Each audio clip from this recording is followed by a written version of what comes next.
Saudi আরবে পৌঁছেছে বাংলাদেশের প্রথম হজ ফ্লাইট। বাংলাদেশ থেকে চলতি বছরের প্রথম হজ ফ্লাইটটি 414 জন যাত্রী নিয়ে স্থানীয় সময় সকাল 7:30 সৌদি আরবের জেদ্দা কিং আব্দুল আজিজ আন্তর্জাতিক বিমানবন্দরের হজ টার্মিনালে এসে পৌঁছায়।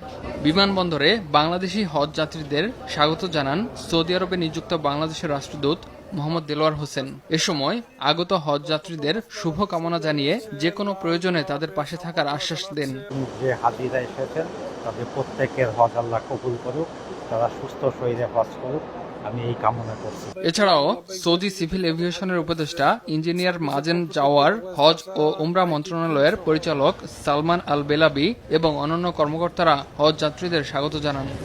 বাংলাদেশ থেকে আগত হজ যাত্রীরা বিমানবন্দরের সুন্দর ব্যবস্থাপনা ও উষ্ণ অভ্যর্থনা পেয়ে ধন্যবাদ ও কৃতজ্ঞতা প্রকাশ করেন।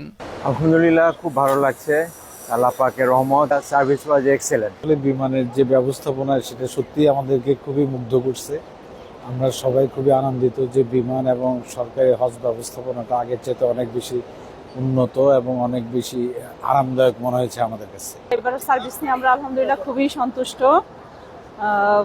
ভবিষ্যতেও যাতে আরো উন্নত হতে পারে, হাজিদের সুযোগ সুবিধা যাতে আরো এরকম বৃদ্ধি পায়, আলহামদুলিল্লাহ আমরা খুবই সন্তুষ্ট। সার্ভিস এটাই প্রথম, খুব ভালো লাগলো। আলহামদুলিল্লাহ, আমরা সরকারি ব্যবস্থাপনায় হজ করতে আসতে পেরেছি। এই জন্য আমার বাংলাদেশ সরকারের প্রতি কৃতজ্ঞ এবং এই সুব্যবস্থা করার জন্য আলহামদুলিল্লাহ আল্লাহর কাছে শুকরিয়া জ্ঞাপন করছি। আমি যতবার ট্রাভেল করেছি আমার কাছে মনে হচ্ছে বেস্ট ট্রাভেল হয়েছে আজকেরটা। আর এখানকার ব্যবস্থাপনা অনেক ভালো ছিল, আমাদেরকে রিসিপশন থেকে শুরু করে সবকিছুই, প্লাস বিমানের ভিতরকার আপ্যায়ন, ইমিগ্রেশন হচ্ছে হজ ক্যাম্পে।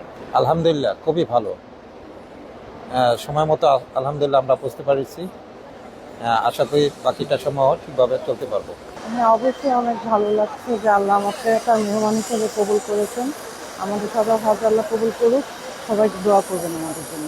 এ সময় আরো উপস্থিত ছিলেন জেদ্দাস্থ বাংলাদেশ কনসুলেটের কনসাল জেনারেল মিয়া মোহাম্মদ মাইনুল কবির, বাংলাদেশ হজ মিশনের কাউন্সিলর মোহাম্মদ জহিরুল ইসলাম সহ অন্যান্যরা।